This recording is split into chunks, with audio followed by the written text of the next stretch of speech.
Hi நண்பா, welcome to job talkies. இன்னைக்கு காலையிலே நம்ம ஒரு வீடியோ போட்டிருந்தோம். இந்தியா போஸ்ட் ஜிடிஎஸ் வேலை வாய்ப்புக்கான நோட்டிஃபிகேஷன் ரிலீஸ் பண்ணிட்டாங்க. ஸோ ஆன்லைன் அப்ளிகேஷன் வந்து ஓப்பன் ஆன உடனே எப்படி அப்ளை பண்ணுறது, அதே மாதிரி ட்ரிப்ஸ் அண்ட் ட்ரிக்ஸ் எனக்கு எப்படி வேலை கிடைச்சது அப்படின்ற ட்ரிப்ஸ் அண்ட் ட்ரிக்ஸ் வந்து உங்களுக்கு சொல்கிறதா சொல்லியிருந்தேன். அது மட்டும் இல்லாமல் ஸ்டெப் பை ஸ்டெப் ப்ராசஸ் வந்து எப்படி அப்ளை பண்ணலாம் அப்படின்ற டீட்டெயில் வந்து நான் உங்களுக்கு இந்த வீடியோவில் முழுமையாக ஷேர் பண்ணுறேன். முக்கியமாக இந்த ப்ரிஃபரன்ஸ் சூஸ் பண்ணுறதுல எந்த மாதிரி நம்ம வந்து சூஸ் பண்ணணும் அப்படின்றத இந்த வீடியோவில் உங்களுக்கு வந்து டீட்டெயிலாக சொல்லியிருக்கேன். ஸோ அந்த வீடியோவை கொஞ்சம் கூட ஸ்கிப் பண்ணாமல் பாருங்கள். முக்கியமாக இதில் ஸ்டெப் பை ஸ்டெப் ப்ராசஸ் எப்படி அப்ளை பண்ணணும் அப்படின்றது வந்து பார்த்திங்கன்னா டீட்டெயில்டாக உங்களுக்கு வந்து தெளிவாக எக்ஸ்பிளைன் பண்ணியிருக்கேன். இந்த வீடியோ உங்களுக்கு ரொம்ப யூஸ்ஃபுல்லாக இருக்கும் அப்படின்ற மாதிரி நம்புகிறேன். ஸோ யாரெல்லாம் இந்த ஜிடிஎஸ் வேலைவாய்ப்புக்கு காத்துட்ருக்கீங்களோ அவங்களுக்கு இந்த ஒரு வீடியோ போதும். இந்த ஒரு வீடியோ பார்த்து அப்ளை பண்ணீங்க அப்படின்னா கண்டிப்பாக உங்களுக்கு வந்து ஜாப் உறுதியாக கிடச்சிரும். ஸோ இதை பற்றின முழு தகவலை நம்ம இப்போ பார்க்கலாம். வீடியோக்குள்ளே போகிறதுக்கு முன்னாடி நம்ம ஜாப் டாக்கீஸ் சேனலுக்கு இன்னும் நீங்கள் சப்ஸ்கிரைப் பண்ணல அப்படின்னா மறக்காமல் சப்ஸ்கிரைப் பண்ணி வச்சுக்கோங்க. முடிஞ்ச அளவுக்கு இந்த வீடியோவை நிறைய பேருக்கு ஷேர் பண்ணி விடுங்க. முக்கியமாக வேலைவாய்ப்பு தேடிட்டு இருக்க நண்பர்கள் உறவினர்களுக்கு ஷேர் பண்ணி விட்டிங்கன்னா அவங்களுக்குலாம் ரொம்ப யூஸ்ஃபுல்லாக இருக்கும். வாங்க தற்போது வீடியோக்குள்ளே போகலாம். இப்போ இதுதான் பார்த்தீங்கன்னா இதற்கான அஃபிஷியலாக வந்துருக்கூடிய அஃபிஷியல் வெப்சைட்டு. ஸோ இங்கே கொடுத்துருக்குறாங்க பாருங்கள், ஜிடிஎஸ் ஆன்லைன் என்கேஜ்மெண்ட் ஷெடியூல் 1 ஜனவரி 2025ன்னு சொல்லிட்டு டோட்டலாக வந்து பார்த்திங்கன்னா நமக்கு 21,413 காலி பணியிடம் ஓவராலாக இந்தியா முழுக்க கொடுத்துருக்காங்க. ஸோ இதில் அப்ளிகேஷன் சப்மிஷன் டேட்டை பொறுத்தளவுக்கு 10/2/2025 ஆன்லைன் அப்ளிகேஷன் ஓப்பன் ஆகுது. கடைசி தேதி வந்து பார்த்திங்கன்னா 3/3/2025 அடுத்த மாதம் 3ஆம் தேதி வரைக்கும் டைம் கொடுத்துருக்காங்க. ஸோ இதுதான் வந்து பார்த்திங்கன்னா அதற்கான டெட்லைன். இதில் அஃபிஷியல் நோட்டிஃபிகேஷன் நம்ம வந்து பார்த்துடலாம். ஸோ இதில் வந்து பார்த்திங்கன்னா நோட்டிஃபிகேஷனில் டிஸ்கிரிப்டிவ் நோட்டிஃபிகேஷன் கொடுத்துருப்பாங்க. அதை கிளிக் பண்ணிங்க அப்படின்னா உங்களுக்கான டிஸ்கிரிப்டிவ் நோட்டிஃபிகேஷன் வந்துடும். அதுக்கு முன்னாடி சர்க்கிள் வைஸ் போஸ்ட் நோட்டிஃபைடுன்னு இருக்கும். அதை கிளிக் பண்ணிங்க அப்படின்னா ஒவ்வொரு சர்க்கிள்லேயும் எவ்வளோ வேக்கன்சி இருக்குது அப்படின்ற டீட்டெயில் கொடுத்துருக்காங்க. எக்ஸாம்பிளுக்கு இப்போ ஆந்திரா பிரதேஷ் சர்க்கிளில் வந்து பார்த்தீங்கன்னா லாங்குவேஜ் என்ன லாங்குவேஜ் தெரிஞ்சிருக்கணும் அப்படின்றது கொடுத்துருக்குறாங்க பாருங்கள். டோட்டலாக அதில் 1215 காலி பணியிடம் இருக்குது. நமக்கு தமிழ்நாட்டை பொறுத்தளவுக்கு வந்து பார்த்திங்கன்னா 28வது பிளேஸில் இருக்குது. தமிழ் லாங்குவேஜ் தெரிஞ்சிருக்கணும். ஒவ்வொரு கேட்டகிரிலையும் எவ்வளோ வேக்கன்ட் இருக்கணும் அப்படின்ற டீட்டெயில் கொடுத்துருக்காங்க. இதில் வந்து பார்த்திங்கன்னா 22,292 காலி பணியிடம் டோட்டலாக கொடுத்துருக்காங்க. ஸோ இதில் ஆக மொத்தம் ஓவராலாக இந்தியா முழுக்க 21,413 காலி பணியிடம் நமக்கு கொடுத்துருக்காங்க. ஸோ இப்போ வந்து பார்த்தீங்கன்னா சர்க்கிள் வைஸ் வந்து பார்த்தீங்கன்னா எவ்வளோ போஸ்ட் இருக்குது அப்படின்னு பார்த்தாச்சு. நம்ம தமிழகத்தில் 2000க்கும் மேற்பட்ட காலி பணியிடம் இருக்குது. இப்போ இந்த அஃபிஷியல் நோட்டிஃபிகேஷனை பார்க்கலாம். ஸோ இதை நம்ம காலையில் ஆல்ரெடி சொல்லியிருந்தோம். இதுதான் வந்து பார்த்தீங்கன்னா அவங்க கொடுத்துருக்கூடிய அஃபிஷியல் நோட்டிஃபிகேஷன். இதுலையுமே டேட்டு, டைமு, எல்லா டீட்டெயிலும் எவ்வளோ சம்பளம், என்ன பண்ணணும், உங்களோட ஜாப் நேச்சர் என்ன, கடைசி தேதி என்ன, எடிட் கரெக்ட் ஆப்ஷன் எப்போ கொடுக்குறாங்க, எல்லா டீட்டெயிலும் இதில் இருக்குது. இதை பற்றின டீட்டெயில் தெரிஞ்சுக்க வீடியோ வந்து பார்த்தீங்கன்னா வீடியோ கீழே டிஸ்கிரிப்ஷனில் கொடுக்குறேன், ஐ பட்டன்லேயும் கொடுக்குறேன். நீங்கள் அதில் வந்து பார்த்து தெரிஞ்சுக்கலாம். ஸோ இப்போ எப்படி அப்ளை பண்ணுறது அப்படின்றத பார்க்கலாம். மொத்தமாக வந்து பார்த்தீங்கன்னா 3 ஸ்டெப் இருக்குது. ஸ்டேஜ் 1 வந்து பார்த்தீங்கன்னா ரிஜிஸ்ட்ரேஷன், ஸ்டேஜ் 2 வந்து பார்த்தீங்கன்னா அப்ளை ஆன்லைன், ஸ்டேஜ் 3 வந்து பார்த்தீங்கன்னா ஃபீஸ் பே பண்ணுறது வந்து பார்த்தீங்கன்னா நம்ம ஆல்ரெடி சொல்லியிருந்தோம். கேர்ள்ஸு, எஸ்சி, எஸ்டி இவங்களுக்கு வந்து எந்த ஒரு ஃபீஸும் கிடையாது. ஜென்ரல் கேட்டகரியில் வரக்கூடிய மெயில் கேண்டிடேட்ஸ்க்கு மட்டும்தான் ஃபீஸ் கொடுக்குறாங்க. ஸோ இது எப்படி அப்ளை பண்ணுறது அப்படின்றத பார்க்கலாம். ஃபஸ்ட்டு இந்த ரெஜிஸ்ட்ரேஷன் பக்கத்தில் ரெஜிஸ்ட்ரேஷன் ஒன்று இருக்கும். அதை கிளிக் பண்ணிங்க அப்படின்னா உங்களுடைய மொபைல் நம்பர், அதாவது ஒரு 10 டேட்டா கேட்கும். இந்த 10 டேட்டாவை நீங்கள் வந்து ஃபில் பண்ணுற மாதிரி இருக்கும். ஸோ ஃபஸ்ட்டு வந்து பார்த்தீங்கன்னா என்டர் மொபைல் நம்பர் கேட்பாங்க. உங்களுடைய மொபைல் நம்பர் கொடுத்து வேலிட் மொபைல் நம்பர் அப்படின்னு கொடுத்துருங்க. வேலிடேட் பண்ணிங்க அப்படின்னா உங்களுக்கு ஒரு ஓடிபி வரும். அந்த ஓடிபி வந்து நீங்கள் வந்து பார்த்தீங்கன்னா கிளிக் பண்ணுற மாதிரி இருக்கும். ஸோ இதில் வந்து பார்த்தீங்கன்னா உங்களுடைய மொபைல் நம்பர் வேலிடேட் பண்ணிட்டீங்கன்னா மொபைல் நம்பர் வேலிடேட்டட் சக்ஸஸ்ஃபுல்லின்னு காட்டுவாங்க. அதே மாதிரி உங்களோட மெயில் ஐடி வந்து வேலிடேட் பண்ணிட்டீங்க அப்படின்னா இமெயில் வேலிடேட்டட் சக்ஸஸ்ஃபுல்லி இந்த மாதிரி வந்துடும். அதுக்கப்புறம் வந்து பார்த்தீங்கன்னா உங்களுடைய பெயர் அப்படியே கரெக்டாக குறிப்பிடணும். அதுக்கப்புறம் உங்களோட ஃபாதர் நேம் கேட்டிருக்காங்க. அதுக்கப்புறம் டேட் ஆஃப் பர்த் வந்து கரெக்டாக என்ன டேட் ஆஃப் பர்த்தோ 10th மார்க் ஷீட்டில் என்ன டேட் ஆஃப் பர்த் இருக்கோ அந்த டேட் ஆஃப் பர்த்தை நீங்கள் வந்து கொடுக்குற மாதிரி இருக்கும். அதுக்கப்புறம் வந்து பார்த்தீங்கன்னா ஜெண்டர் வந்து கேட்டிருக்காங்க, என்ன அப்படின்றத குறிப்பிட்டுருங்க. அதுக்கப்புறம் வந்து இதிலே வந்து கம்யூனிட்டி என்ன கம்யூனிட்டி, இதில் வந்து நீங்கள் எதில் விண்ணப்பிக்க போகிறீங்க, யூஆர்ஆ, யூஆர் இடபிள்யூஎஸ்ஆ, ஓபிசியா, எஸ்சி, எஸ்டி அப்படின்றத நீங்கள் வந்து குறிப்பிடணும். அதுக்கப்புறம் circle in which secondary school அப்படின்னு சொல்லி கேட்டிருக்காங்க இல்லையா? ஸோ அதில் நீங்கள் எதை குறிப்பிடணும் அப்படின்னா தமிழ்நாடு சர்க்கிள். எந்த சர்க்கிள் விண்ணப்பிக்க போகிறீங்களோ அதுதான் நீங்கள் குறிப்பிடணும். இயர் ஆஃப் பாசிங்கில் வந்து பார்த்தீங்கன்னா எந்த வருஷம் நீங்கள் வந்து இயர் ஆஃப் நீங்கள் வந்து 10th பாஸ் பண்ணீங்க அப்படின்னு டீட்டெயில் கேட்டிருக்காங்க. அதை கொடுத்துட்டு இங்கே வந்து பார்த்தீங்கன்னா என்டர் த டெக்ஸ்ட்னு சொல்லியிருப்பாங்க.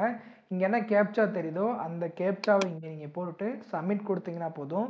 உங்களுக்கு ஒரு ரிஜிஸ்ட்ரேஷன் நம்பர் வந்து கொடுத்துருவாங்க. ஸோ நம்ம சொன்ன டீட்டெயில்லாம் நீங்கள் கொடுத்துட்டு சப்மிட் கொடுத்ததுக்கப்புறம் இந்த மாதிரி வந்து please continue filling your detail கேட்பாங்க. இதில் வந்து பார்த்தீங்கன்னா உங்களுடைய ஆதார் நம்பர் கரெக்டாக குறிப்பிட்டுருங்க. அதுக்கப்புறம் வந்து பார்த்தீங்கன்னா பெர்சன் வித் டிசேபிலிட்டியான்னு கேட்டிருக்காங்க. இதுக்கு எஸ் ஆர் நோ, அதாவது மாற்றுத்திறனாளியா இல்லையா அப்படின்றது. அப்படி கீழே வந்தீங்க அப்படின்னா என்ன லாங்குவேஜ் நீங்கள் படிச்சீங்க அப்படின்னு டீட்டெயில், ஸ்கூல் செகண்டரியில் என்ன லாங்குவேஜ் படிச்சீங்க அப்படின்றத நீங்கள் டிக் பண்ணணும். மேக்ஸிமம் நம்ம வந்து தமிழ் படிச்சிருப்போம். ஸோ தமிழ் அண்ட் இங்கிலீஷ் இருந்துச்சு அப்படின்னா இங்கிலீஷ் நீங்கள் வந்து கொடுத்துக்கலாம். ஸோ இங்கே வந்து பார்த்தீங்கன்னா உங்களுக்கு வந்து கொடுத்துருப்பாங்க. இங்கிலீஷ் நீங்கள் வந்து கொடுத்துக்கலாம். இதுக்கப்புறம் வந்து இதுக்கு முன்னாடி எங்கேயாவது வேலை பார்க்குறீங்களா அப்படின்னு டீட்டெயில் கேட்டிருக்காங்க. ஸோ அது வந்து பார்த்தீங்கன்னா நீங்கள் வந்து நோ கொடுத்துடலாம். வேலை செய்கிறீங்க அப்படின்னா எஸ் கொடுத்ததுக்கப்புறம் என்ஓசி அவைலபிளாக இருக்கான்னு கேட்கும். ஸோ அதுக்கும் நீங்கள் வந்து எஸ் தான் கொடுக்கணும், நோ கொடுக்கக்கூடாது. ஸோ நோ கொடுத்துருங்க. அதுக்கப்புறம் வந்து பார்த்தீங்கன்னா உங்களோட ஃபோட்டோ வந்து அப்லோட் பண்ண சொல்லியிருக்காங்க. ஃபைல் ஃபார்மேட் வந்து பார்த்தீங்கன்னா 50 கேபிக்குள்ளே தான் இருக்கணும். ஸோ இந்த டைமென்ஷனில் தான் இருக்கணும் அப்படின்னு டீட்டெயில் கொடுத்துருக்காங்க. இப்போ சூஸ் ஃபைல் கொடுத்து உங்கள் ஃபோட்டோ வந்து அப்லோட் பண்ணிடலாம். அதே மாதிரி அப்லோட் சிக்னேச்சர், உங்களோட சைனும் அப்லோட் பண்ண சொல்லியிருக்காங்க. 20 கேபிக்குள்ளே இருக்கணும். ஸோ இதுதான் ஃபைல் ஃபார்மேட், 20 கேபிக்குள்ளே இருக்கணும். இதுவும் சூஸ் ஃபைல் கொடுத்து நீங்கள் வந்து அப்லோட் பண்ணிக்கலாம். ஸோ அந்த ஸ்டெப்பெல்லாம் நீங்கள் முடிச்ச உடனே இந்த மாதிரி தான் உங்களுக்கு வரும். Dear candidate, your registration has been completed successfully, your registration number ஈஸ்ன்னு சொல்லிட்டு இந்த மாதிரி உங்களுக்கு ஒரு நம்பர் கொடுத்துருப்பாங்க. இது வந்து பார்த்தீங்கன்னா please keep it for further reference அப்படின்னு சொல்லி கொடுத்துருப்பாங்க. இதெல்லாம் முடிச்சதுக்கப்புறம் கண்டினியூ டு அப்ளை அப்படின்ற ஆப்ஷனை நீங்கள் வந்து கொடுத்துருங்க. ஸோ கொடுத்த உடனே உங்களுக்கு இந்த மாதிரி தான் வரும். ரெஜிஸ்ட்ரேஷன் டீட்டெயிலில் உங்கள் ரெஜிஸ்ட்ரேஷன் நம்பர் இருக்கும். எந்த சர்க்கிளுக்கு அப்ளை பண்ண போகிறீங்க அப்படின்ற ஆப்ஷன் கேட்கும். தமிழ்நாடு அப்படின்ற சர்க்கிள் நீங்கள் வந்து செலக்ட் பண்ணிவிட்டு சப்மிட் கொடுத்தீங்க அப்படின்னா உங்களுக்கு ஒரு அப்ளிகேஷன் வந்து பார்த்தீங்கன்னா ஓப்பன் ஆகிடும். அதுக்கு முன்னாடி உங்களுக்கு ஒரு ஓடிபி உங்களோட ரெஜிஸ்ட்ரேஷன் நம்பருக்கு வந்து சென்ட் ஆகிருக்கும். ஸோ அதேமாதிரி நீங்கள் வந்து ஓகேன்னு கொடுத்துட்டு அந்த என்டர் ஓடிபி கொடுத்தா மட்டும்தான் உங்களுக்கு வந்து பார்த்தீங்கன்னா எனேபிள் ஆகும். ஸோ இதில் உங்கள் ஓடிபி அப்படியே வந்து போட்டுட்டு இங்கே ஒரு நம்பர் வந்து ஷோ ஆகும். அந்த நம்பரை வந்து அப்படியே நீங்கள் வந்து அடிச்சிடணும். ஸோ இதுதான் வந்து பார்த்தீங்கன்னா நீங்கள் வந்து ஃபஸ்ட்டு ஸ்டெப்பாக நீங்கள் வந்து பண்ணுற மாதிரி இருக்கும். ஸோ அதை நீங்கள் ஓப்பன் கிளிக் கொடுத்த உடனே இந்த மாதிரி வந்து பார்த்தீங்கன்னா அப்ளிகேஷன் ஃபார்ம் சொல்லி கொடுத்துருவாங்க. இதில் உங்களோட டீட்டெயில் எல்லாமே இருக்கும். ஸோ ஃபர்தராக வந்து பார்த்தீங்கன்னா அட்ரஸ் டீட்டெயில் கேட்டிருப்பாங்க. இதில் வந்து பார்த்தீங்கன்னா கம்யூனிகேஷன் அட்ரஸ் அப்படின்றத கரெக்டாக குறிப்பிடுங்க. ஸோ பெர்மனன்ட் அட்ரஸில் சேம் அஸ் கம்யூனிகேட்டட் அட்ரஸ் அப்படின்னா நீங்கள் வந்து இந்த டிக் பாஸ் வந்து டிக் பண்ணிடலாம். அது கீழே வந்தீங்க அப்படின்னா குவாலிஃபிகேஷன் டீட்டெயில்ஸ் கேட்டிருப்பாங்க. ஸோ இதில் வந்து பார்த்தீங்கன்னா செலக்ட் போர்டில் நீங்கள் என்ன போர்டில் அப்ளை பண்ண போகிறீங்க, என்ன போர்டில் நீங்கள் 10th படிச்சீங்க அப்படின்றத குறிப்பிடணும். ஸோ நீங்கள் இப்போ ஸ்டேட் போர்டு படிச்சிருக்கீங்க அப்படின்னா ஸ்டேட் போர்டு 2012லேருந்து 2015 அப்படின்றத நீங்கள் வந்து குறிப்பிடணும். ஸோ இல்லை central board of secondary school லீவிங்னா அதை நீங்கள் வந்து குறிப்பிடணும். இல்லை நேஷனல் இன்ஸ்டியூட் ஆஃப் அப்படின்னா அது தனியாக. ஸோ ஒவ்வொன்றுமே தனித்தனியாக கொடுத்துருப்பாங்க. நீங்கள் என்னதில் வந்து விண்ணப்பிக்க போகிறீங்களோ, ஸோ என்னதில் 10th படிச்சீங்களோ அதை தான் நீங்கள் வந்து குறிப்பிடுற மாதிரி இருக்கும். ஸோ ஸ்டேட் போர்டில் படித்தவங்க இந்த state board of school examination கொடுத்துட்டு ரிசல்ட் டைப் வந்து பார்த்தீங்கன்னா என்ன ரிசல்ட் நமக்கு மார்க்ஸில் தான் இருக்கும். ஸோ இதை நீங்கள் கொடுத்ததுக்கப்புறம் இந்த மாதிரி வந்து உங்களுக்கு ஓப்பன் ஆகும். ஸோ இதில் வந்து பார்த்தீங்கன்னா ஃபஸ்ட்டு இருக்குது இங்கிலீஷ் மார்க்கு. இங்கிலீஷில் நீங்கள் எவ்வளோ மார்க்கோ அந்த மார்க்கை நீங்கள் வந்து டைப் பண்ணிவிடுங்க. அதுக்கப்புறம் இதில் வந்து பார்த்தீங்கன்னா ஒரு சப்ஜெக்ட் தனியாக கேட்டிருப்பாங்க. ஃபஸ்ட்டு சப்ஜெக்ட் என்னன்னு சொல்லிட்டு. ஸோ தமிழ் லாங்குவேஜ் தெரிஞ்சிருந்தால் தான் உங்களால் கொடுக்க முடியும். ஸோ தமிழில் எவ்வளோ மார்க்கோ அந்த மார்க்கை குறிப்பிடுங்க. அதுக்கப்புறம் மேக்ஸில் எவ்வளோ மார்க் அப்படின்றத குறிப்பிடுங்க. அதே மாதிரி சயின்ஸ் ப்ராக்டிக்கலில் எவ்வளோ மார்க் அப்படின்றத நீங்கள் வந்து குறிப்பிட மாதிரி இருக்கும். அதே மாதிரி சோசியல் சயின்ஸில் எவ்வளோ மார்க்கோ அதையும் நீங்கள் வந்து கரெக்டாக குறிப்பிடுற மாதிரி இருக்கும். இதெல்லாம் நீங்கள் வந்து கரெக்டாக போட்டுட்டு சேவ் அண்ட் கண்டினியூ அப்படின்ற ஆப்ஷன் கொடுத்தீங்க அப்படின்னா நெக்ஸ்ட்டு ப்ராசஸ் வந்து பார்த்தீங்கன்னா ஓப்பன் ஆகிடும். ஸோ எல்லா டீட்டெயிலும் கொடுத்ததுக்கப்புறம் இந்த மாதிரி தான் உங்களுக்கு வரும். ஸோ இதில் எல்லாமே நீங்கள் வந்து செக் பண்ணி பார்த்துக்கலாம். சர்க்கிள் அப்ளையிங் ஃபார் தமிழ்நாடு வந்துடும். செலக்ட் டிவிஷன் அப்ளையிங் ஃபார் இதுதான் முக்கியமான இடம்.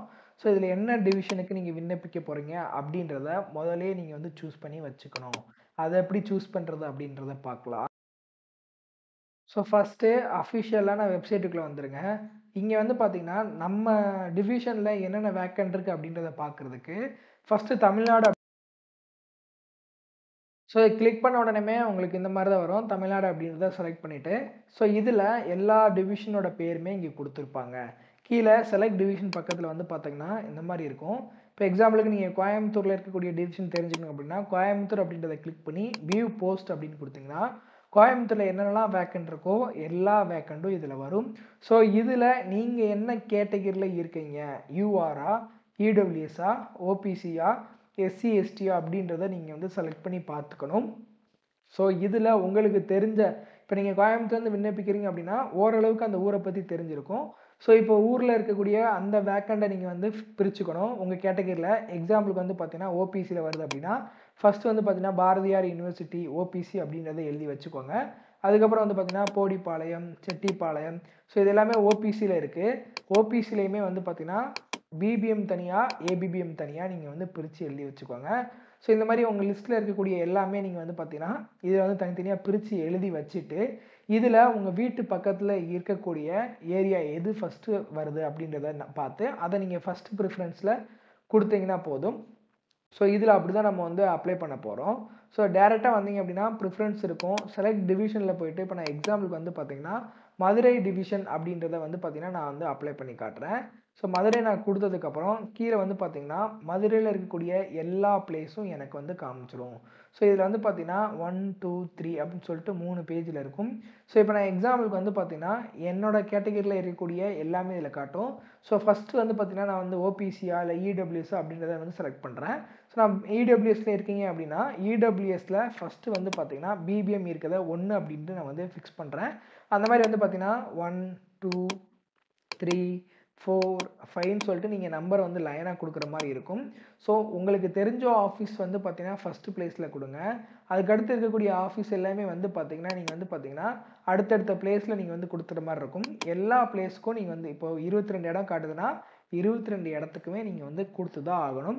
ஸோ இப்போ எக்ஸாம்பிளுக்கு இடபிள்யூஎஸ்ல கொடுத்துருக்கனால யூஆர் மற்றும் இடபிள்யூஎஸ்ல இருக்கக்கூடிய வேக்கண்ட் எல்லாமே காட்டுது. யூஆர் எப்பவுமே கடைசியாக போட்டுக்கோங்க. அதே மாதிரி ஓபிசியில் இருக்கீங்க அப்படின்னா ஓபிசி ப்ளஸ் யூஆர் கேட்டகரி காட்டும். அதே மாதிரி வந்து பார்த்தீங்கன்னா எஸ்சி எஸ்டி ஸ்டூடெண்ட்ஸில் இருக்கீங்க அப்படின்னா எஸ்சி எஸ்டி ப்ளஸ் வந்து பார்த்தீங்கன்னா உங்களுக்கு வந்து பார்த்தீங்கன்னா ஜென்ரல் கேட்டகரி தனியாகவும் காட்டும். ஸோ இதெல்லாமே கரெக்டாக ஃபில் பண்ணிவிட்டு இங்கே வந்து பார்த்தீங்கன்னா ஐ கியர் பை டிக்ளேர் தட் அப்படின்னு ஒரு ஆப்ஷன் இருக்கும். அதை கிளிக் பண்ணி சேவ் அண்ட் ப்ரொசீட் கொடுத்துட்டீங்கன்னா போதும். உங்களுக்கான அப்ளிகேஷன் ப்ராசஸ் வந்து பார்த்திங்கன்னா முடிஞ்சிடும். இதுக்கப்புறம் வந்து பார்த்திங்கன்னா பிரிண்ட் அப்ளிகேஷன் மட்டும்தான் இருக்கும். நீங்கள் அந்த அப்ளிகேஷனை பிரிண்ட் பண்ணி வச்சுக்கோங்க ஃபர்தர் யூஸுக்கு. ஏன்னா நீங்கள் வந்து வெரிஃபிகேஷன் போகிற டைமில் இந்த அப்ளிகேஷன் வந்து அவங்க கேட்குறாங்க.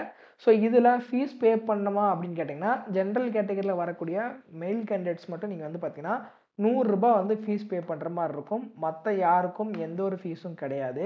நீங்கள் ஃப்ரீயாகவே அப்ளை பண்ணிக்கலாம். இந்த ப்ரிஃபரன்ஸ் சூஸ் பண்ணும்போது மட்டும் கரெக்டான ப்ளேஸ் பார்த்து நீங்கள் வந்து சூஸ் பண்ணுங்கள். நம்பர் வந்து 1, 2, 3 போடும்போது கரெக்டாக நான் சொன்ன மாதிரி ட்ரிக்ஸை யூஸ் பண்ணி 1, 2, 3 போட்டீங்க அப்படின்னா கண்டிப்பாக உறுதியாக கிடச்சிடும். ஸோ இதை பற்றின டீட்டெயில் தெரிஞ்சுக்க வேறு ஏதாவது டவுட் இருக்குது அப்படின்னா கீழே கமெண்ட் செக்ஷனில் கேளுங்க. இல்லை அப்படின்னா நம்மளோட டெலகிராம் அண்ட் வாட்ஸ்அப் குரூப்பில் கூட நீங்கள் ஜாயின் பண்ணிட்டு உங்கள் டவுட்டை நீங்கள் அதில் கூட கேட்டுக்கலாம். ஸோ முடிஞ்ச அளவுக்கு இந்த வீடியோவை நிறைய பேருக்கு ஷேர் பண்ணி விடுங்க. இந்த வீடியோ உங்களுக்கு ரொம்ப யூஸ்ஃபுல்லாக இருக்கும் அப்படின்ற மாதிரி நம்புகிறேன். தேங்க்ஸ் ஃபார் வாட்சிங். தேங்க்யூ.